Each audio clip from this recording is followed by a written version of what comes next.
नमस्ते फ्रेंड्स, आपका स्वागत है मेरे इस यूट्यूब चैनल पर। आज हम लोग यहाँ डिस्कस करेंगे पेटीएम के बारे में। क्या रिसेंट डेवलपमेंट चल रहा है पेटीएम में। तो पेटीएम को समझने से पहले पहले हम लोग इसको फर्स्ट स्टेज से समझते हैं कि पेटीएम क्या है, कहाँ से आया, कैसे आया। तो मैं यहाँ बताना चाहूँगा आपको कि पेटीएम जो है एक डाइवर्सिफाइड बिजनेस में है और इसका फाउंडर जो है मिस्टर विजय शेखर शर्मा जी है। इन्होंने डेवलप किया है। इसमें दो कंपनी है, एक है इनका पेरेंट कंपनी जो 197 कम्युनिकेशन है, दूसरा है PPBL Paytm payment bank limited. इसी दोनों हैंड के अंडर में बहुत सारा डाइवर्सिफाइड बिजनेस ये कर रहा है। तो पेटीएम जब लिस्ट नहीं हुआ था, IPO लिस्ट नहीं हुआ था मार्केट में, उनसे पहले बहुत सारे बड़े बड़े आदमी का इसमें इन्वेस्टमेंट था, like soft bank, Warren Buffett का कंपनी, देन रतन टाटा जी ने भी इन्वेस्ट किया था।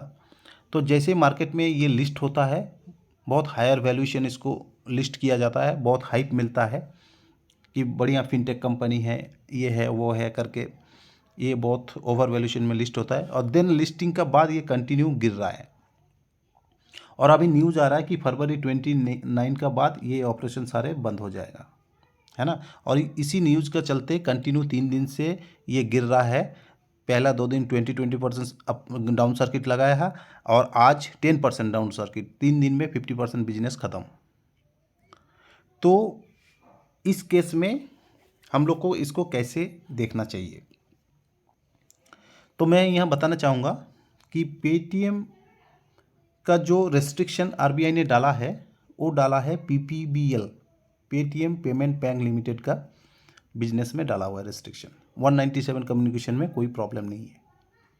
और ये न्यूज़ आ रहा है सूत्रों के हवाले से कि मिस्टर विजय शेखर शर्मा जी बोल रहे हैं कि हमें पता नहीं RBI ने किस चीज़ का नॉर्म्स पकड़ के, हमने कौन सा नॉर्म्स कंप्लाई नहीं किया है। जैसे हमें पता चल जाएगा फिर हम चेक करके उनका बारे में डिस्कस करेंगे और देखेंगे क्या हमने नहीं किया, क्या नहीं किया। तो जैसे कि आपको मार्केट में पता है कि भाव भगवान है, भाव को सब कुछ पता है कि स्टॉक क्या है और स्टॉक का क्या वैल्यू होना चाहिए, सब कुछ पता है। इसलिए कंटिन्यू ये गिरते गिरते गिरते गिरते अभी ऑल टाइम लो पे चल रहा है। तो जैसे कि मैंने आपको बताया कि इसमें जो इम्पैक्ट पड़ेगा वो किस चीज़ में इम्पैक्ट पड़ेगा, PPBL का ऊपर बिजनेस का इम्पैक्ट पड़ेगा। और उसका वजह से क्या क्या चीज़ रेस्ट्रिक्शन में आ रहा है। रेस्ट्रिक्शन में आ रहा है इसका वॉलेट बिजनेस, फास्टैग बिजनेस, ठीक है। देन NCMC ट्रांसपोर्टेशन जो कार्ड होता है, ये सब बिजनेस, ये सब नॉर्म्स आया है। RBI ने जो नॉर्म्स डाला हुआ है ये लिख रहा है दो चीज़ कि परसिस्टेंट नॉट कंप्लाइंस और मटेरियल सुपरवाइजरी कंसर्न। ये दोनों की वजह से ये रेस्ट्रिक्शन आया है और इस चीज़ को अफेक्ट कर रहा है। मार्केट ये भी देख रहा है कि जियो फाइनेंशियल सर्विस, सारे बैंकिंग फाइनेंशियल सर्विस पूरा प्रेशर में है। बजाज फाइनेंस गिर रहा है, पूरा बैंकिंग सेक्टर गिर रहा है, लेकिन जियो फाइनेंस सर्विसेज जो अभी लिस्ट हुआ है, नया लिस्ट हुआ, जो जिसका पीछे कोई अभी फंडामेंटल बिजनेस नहीं है एज ऑन डेट, वो कंटिन्यू बढ़ रहा है और अभी ऑल टाइम हाई पे बिजनेस कर रहा है, ट्रेड कर रहा है। तो ये क्या स्पेकुलेशन है, जिनका बिजनेस है रिजल्ट थोड़ा ख़राब आया है वो डाउन में जा रहा है, लाइक बजाज फाइनेंस हो गया, कोटक बैंक हो गया, एक्सिस बैंक हो गया, HDFC बैंक हो गया, बड़े बड़े कंपनी, इनका बिजनेस है, अभी बिजनेस कर रहा है। मार्केटिंग में थोड़ा सा क्वार्टर एंड क्वार्टर या ईयर ऑन ईयर रिजल्ट में थोड़ा फर्क पड़ा है। फर्क क्या पड़ा है, जो एक्सपेक्ट किया था एज पर एक्सपेक्टेशन रिजल्ट नहीं आया, इसका चलते ये पिट रहा है। लेकिन जो जियो फाइनेंशियल सर्विस है उसका कोई फंडामेंटल बिजनेस नहीं है एज ऑन डेट, वो कंटिन्यू बढ़े जा रहा है। तो ये स्पेकुलेशन चल रहा है कि ये जो पेटीएम का बिजनेस है वॉलेट का, ये जियो फाइनेंशियल सर्विस खरीद सकता है। और जियो फाइनेंशियल का सर्विस को आप समझ सकते हैं कितना बड़ा सर्विस है। ये ओनली दिसंबर महीना में इसका जो बिजनेस हुआ है वो बिजनेस हुआ है 24 मिलियन ट्रांजैक्शंस। इसका मतलब 8,000 करोड़ परचेसिंग गुड, 8,000 करोड़ का एक महीने में गुड्स परचेस किया गया है और 5,800 करोड़ ट्रांसफ़र हुआ है एक अकाउंट से दूसरे अकाउंट में। इतना बड़ा कस्टमर रिच है पेटीएम का। तो ये एक झटके से इतना बड़ा बिजनेस मिल सकता है किसी को भी। हालांकि एचडीएफसी बैंक में वॉलेट बिजनेस पहले से ही है, अगर इस बिजनेस को वो एक्वायर करता है तो नंबर 1 बन जाएगा। और अगर जेएफएस ने एक्वायर करता है तो इसका भी बिजनेस बहुत रिच हो जाएगा, वन टाइम बढ़ जाएगा। तो इन्होंने अभी, किसी ने भी अभी कंफर्म नहीं किया कि ये खरीद रहे हैं नहीं खरीद रहे हैं, लेकिन मार्केट में ऐसे र्यूमर चल रहा है कि इन दोनों में से होड़ लगा है, कोई खरीद सकता है। तो हम लोग यह समझेंगे समरी वाइज कि क्या इम्पैक्ट हो रहा है, क्या इम्पैक्ट नहीं हो रहा है। तो जैसे कि मैं आपको बताना चाहूँगा कि 197 कम्युनिकेशन का जो बिजनेस है उसमें कोई इफेक्ट नहीं हो रहा है। बैंक का जो इनका बिजनेस है ये बंद होगा या कहीं दूसरे बैंक में इसको शिफ्ट करना पड़ेगा। पे बैंक को रिप्लेस करना पड़ेगा दूसरे बैंक से। पीपीबीएल इन फ्यूचर काम नहीं करेगा फरवरी के बाद। देन वॉलेट जो है उसमें प्रॉब्लम है, इसके चलते इनको 300 से 400 करोड़ तक का नुकसान होगा, है ना।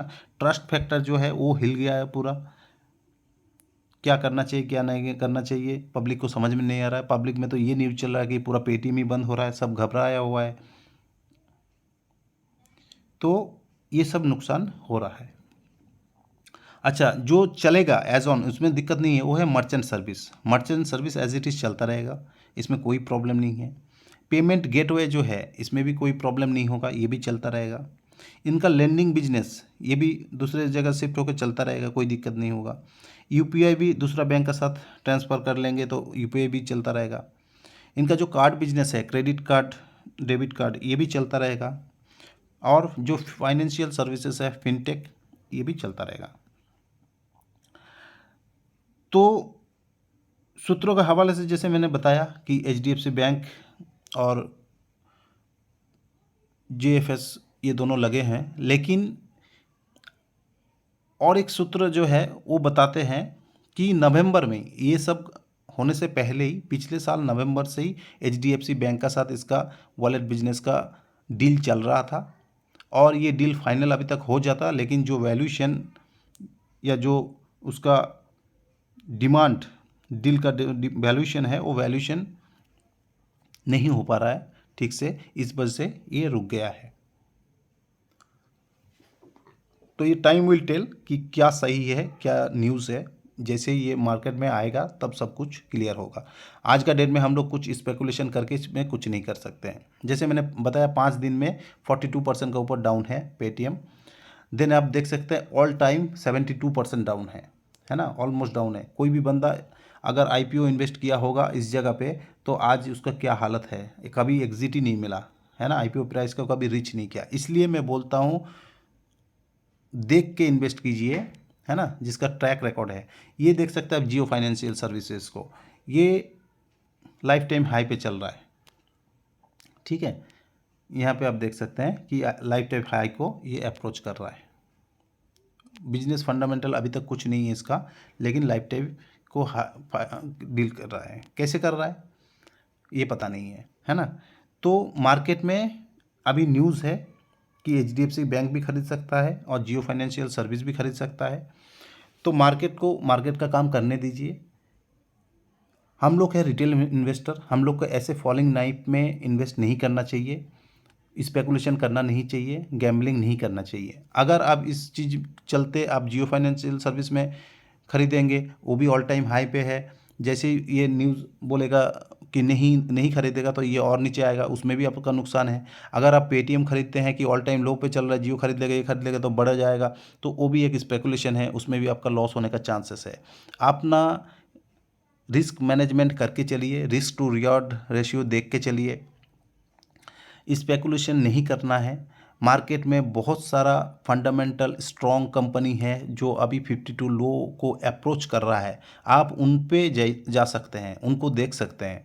क्योंकि बजाज फाइनेंस डाउन हुआ है, उनको देख सकते हैं, है ना। और भी बहुत सारा कंपनी है जो 52 लो को पास आ रहा है, आप उनको कंसीडर कर सकते हैं धीरे धीरे इन्वेस्ट करने के लिए। वो भी वन टाइम इन्वेस्टमेंट नहीं है, धीरे धीरे स्टैगर्ड मैनर पे, ताकि मार्केट का जो रिस्क है वो आपको डाइवर्सिफाइड हो जाए।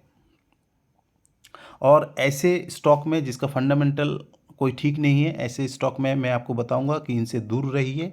ये निवेश के लिए नहीं है, ये सब है ट्रेडिंग के लिए, ठीक है। तो जो बंदा एडवांस लेवल है वो अपना हिसाब से देख सकता है, लेकिन मेरा जो रिकमेंडेशन है, मैं जो आपको बोलना चाहता हूँ कि ऐसे स्टॉक में और ऐसे न्यूज़ में अभी दूर रहना चाहिए एज ए रिटेल इन्वेस्टर। हालांकि मेरा बाय एंड सेल का कोई रिकमेंडेशन नहीं है, फिर भी मैं अपना रिस्पॉन्सिबिलिटी लेके बोल सकता हूं कि आप अगर एक रिटेल इन्वेस्टर हो, हार्ड एंड मनी इन्वेस्ट करते हो फाइनेंशियल फ्रीडम के लिए, लॉन्ग टर्म वेल्थ क्रिएशन के लिए, तो ऐसे सिचुएशन में इन स्टॉक को कंसिडर नहीं करना है।